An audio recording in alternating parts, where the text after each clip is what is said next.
Bueno, estamos escuchando esta canción, ¿no es cierto? Es Live Palestina, como preámbulo para una entrevista que tenemos ahora con nada menos que con Pablo Jofré Leal, periodista chileno, amigo, gran amigo además.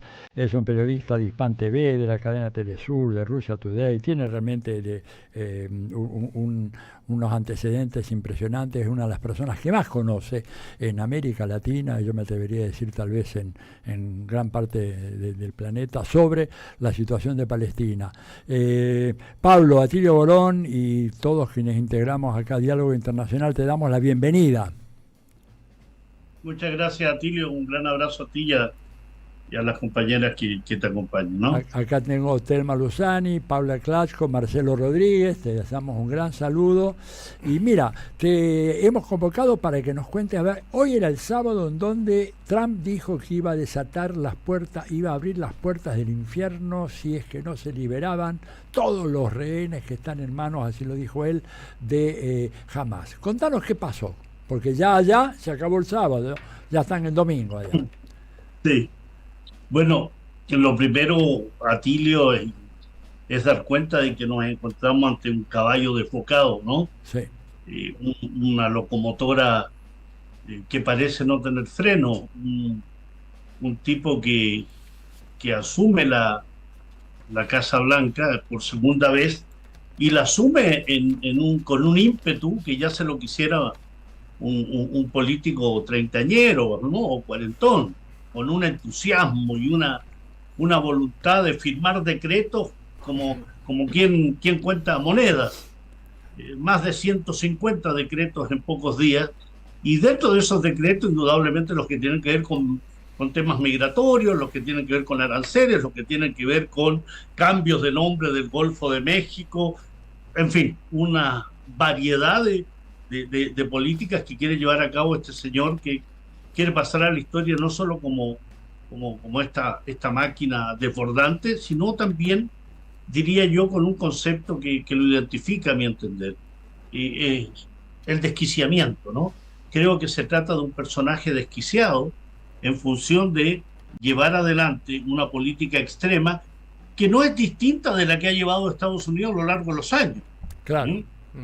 No es que Joe Biden haya sido distinto a lo que es Trump o Barack Obama o lo que haya sido la primera administración de Trump o lo que haya sido George Bush o cualquiera de ellos.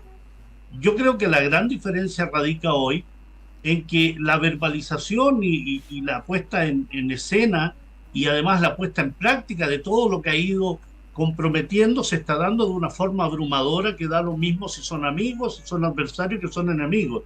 Todos caben en el mismo saco de Donald Trump. Y en ese plano la situación en Palestina adquiere ribetes de mayor peligrosidad porque recuerda que el cese al fuego se firmó con Joe Biden y bien conocemos que cuando un presidente en las postrimerías de su gobierno, más aún con aquel personaje dañado neurológicamente como era Joe Biden, termina haciendo aquello que sus propios asesores le determinan, pero sin mirar más adelante. Ujú. Y quien estaba mirando hacia adelante, lo que se venía era precisamente Donald Trump y sus asesores, gran parte de ellos, absoluto pro-sionistas, si no sionistas algunos de cuerpo entero. El embajador de Estados Unidos en Israel, la embajadora de Estados Unidos ante la ONU, el secretario de Estado, cualquiera de ellos son personajes dotados absolutamente de un servilismo y de una fidelidad y lealtad al sionismo total. Y eso implica entonces que cualquier postura que tome Donald Trump al respecto tiene que ver con la protección, entre comillas, la protección, el beneplácito, la complicidad, el apoyo sostenido militar, económico, financiero, político, diplomático al régimen nacional sionista israelí. Y eso es lo que estamos viendo hoy, ¿no? Eso es lo que estamos experimentando con sus amenazas, que bien lo dices tú, ¿no? Ya está pasado a las 12 de la noche en Asia Occidental y ninguna de las amenazas que sostuvo se ha cumplido. Son bravatas que generan ruido mediático, son bravatas que generan acciones y son bravatas que además le dan cierto impulso al criminal de guerra y al genocida Benjamín Netanyahu. Pablo, una Habló, pregunta, dígame. sí, una pregunta por en relación con cómo está la situación en Gaza y específicamente con el grupo Hamás y los otros grupos de insurgencia, porque una de las bravatas, como vos bien decís, de Donald Trump era borrar a todos los palestinos, llevarlos a otros países y hacer ahí un hotel, resort, casino, cosa que es un escándalo mundial, ¿no es cierto? Pero yo quería saber que nos cuentes cómo está efectivamente la resistencia palestina en este momento, si está fuerte, si está debilitada, cómo, porque acá desde Argentina tenemos poca información sobre eso. Bueno, yo creo que hay elementos simbólicos bien importantes que demuestran, por ejemplo, la liberación de los retenidos israelíes y lo que es la liberación de los secuestrados palestinos, ¿no? Uno los ve, el buen estado en que salieron los prisioneros a manos de la resistencia palestina y cómo salen los secuestrados palestinos de las cárceles israelíes. Y en ese plano te das cuenta entonces de cómo es el trato que los distintos elementos presentes en este proceso de ocupación, de colonización y exterminio tienen en el plano de la discusión, de lo mediático, de lo político. La resistencia palestina indudablemente ha tenido golpes importantes, no solo el asesinato del jefe del buró político Ismael Haniyeh en Teherán, recordarán ustedes, no solo el asesinato en combate de Yahya Sinwar allí en Gaza, sino también golpes desde el punto de vista de, estamos hablando de una lucha donde un ejército regular, un ejército dotado de cientos de miles de componentes, se enfrascó en la decisión de exterminar a Hamas y de exterminar a la población palestina y de exterminar a la yihad islámica, desplazarlos, sacarlos de su tierra, ninguna de las cuales lo ha logrado. No se puede desconocer que se ha golpeado al pueblo palestino en Gaza, ¿no? Los 50.000 asesinados, los 200.000 heridos, la destrucción del 80% de Gaza es un golpe fuerte, potente. Y te estoy hablando de cifras que quedan absolutamente inferiores a lo que realmente son. Así es. Yo les recuerdo que en la revista médica británica The Lancet citó hace unos meses atrás que la cantidad de muertos palestinos en Gaza habría que quintuplicarlo en función de que no son solo los asesinatos por bombardeo, por drones, por uso de fósforo blanco, uso del armamento convencional, sino también aquellos muertos que se producen por la destrucción de hospitales, por la falta de agua, por las enfermedades no tratadas, por las patologías que no pueden tener seguimiento farmacológico, por los niños que naciendo en las maternidades de los hospitales gazetíes no pudieron ser atendidos, las madres embarazadas que murieron por infecciones intrahospitalarias. Y The Lancet entonces habla de más de 186.000 muertos. Es una cifra catastrófica y que genera indudablemente un daño a las fuerzas de la resistencia también, que se nutre de la fuerza social. Pero creo que es destacar también que cuando vemos la entrega de los retenidos israelíes, vemos a fuerzas de Hamás allí, entregando a los retenidos. Vemos a un pueblo allí en las zonas que han sido destruidas por el régimen nacional sionista, y al mismo tiempo vemos que están retornando a la zona norte de Gaza, de la cual habían sido desplazadas. Es decir, ninguno de los objetivos que se había planteado el régimen nacional sionista se ha cumplido, pero eso, a contrapelo, hay que decir que bajo efectos demoledores desde el punto de vista de los muertos, de los asesinatos, de los heridos. Gaza tiene la mayor cantidad de niños mutilados por efectos de la guerra en el mundo. Vive de la ayuda humanitaria. La infraestructura sanitaria está deshecha, no hay agua potable, por lo tanto las enfermedades entéricas se desarrollan y se multiplican. Falta sacar de los escombros a los miles de palestinos que están bajo las escuelas, hospitales, universidades, centros de trabajo demolidos. Es decir, falta mucho por hacer, pero en ese plano creo que es referencial que esa resistencia aún esté allí, es referencial que ese pueblo aún esté ahí y que se resista a cualquier decisión, así lo diga Trump o así lo quiera hacer el régimen del criminal Netanyahu, de salir de su tierra. Y eso es un elemento que yo no me atrevería a decir se trata de una victoria militar, pero se trata de una victoria moral y política muy importante. El pueblo palestino está allí, Claro. no ha salido, no Ahora, ha sido desplazado. Pablo, dime una cosita. Se habla de un retorno, ¿no es cierto?, de los palestinos a su tierra de origen. Incluso hablabas vos del norte de Gaza. Ahora, eso hay que reconstruirlo porque prácticamente ha sido arrasado, digamos, no ha quedado un edificio en pie. ¿Quién podrá hacerse cargo de esa reconstrucción? ¿Cómo ves vos el panorama? Por ejemplo, ¿es concebible pensar que algunas de los países árabes de esta región pueden llegar a contribuir a la reconstrucción de Gaza y brindar, digamos, nuevamente un hogar para aquellos palestinos? ¿Cómo lo ves eso? Bueno, yo creo que ahí hay que recordar lo que han sido las conversaciones y negociaciones anteriores al 7 de octubre del 2023, Atilio, ¿no? Ujú. Esas conversaciones, porque Gaza no ha sido atacada solo a partir de octubre del 2023. Claro. Están todos los efectos de ataques anteriores, el 2022, 21, 20, 18, 2014, 2012, 2008, y una franja de Gaza bloqueada desde el año 2006 hasta la fecha. En cada una de esas discusiones respecto a Gaza salió siempre a relucir la necesidad de la reconstrucción. Y la reconstrucción siempre ha sido un elemento que tienen que ver y que tienen que tener responsabilidad los países árabes de la región, que se han comprometido a esa reconstrucción.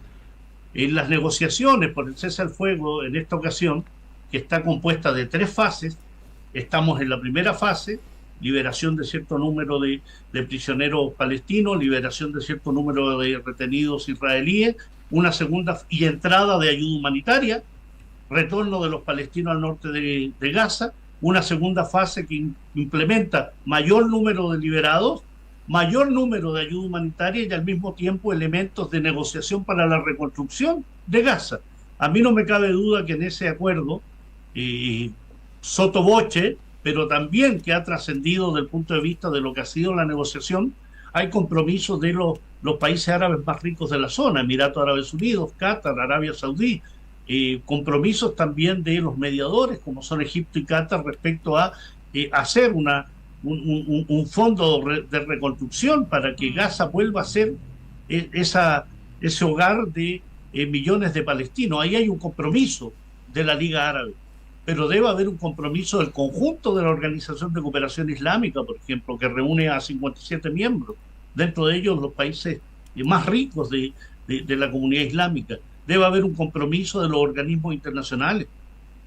Así como el ideal sería, ¿no?, que aquellos que han destruido Gaza sean los que tengan que pagar esa reconstrucción. Así como se le está obligando y así como se le han retenido fondos a Rusia en función de esas acusaciones respecto a Ucrania, 300.000 millones de dólares, ¿qué duda cabe que el régimen israelí debería pagar reparaciones del conflicto que ha llevado a cabo?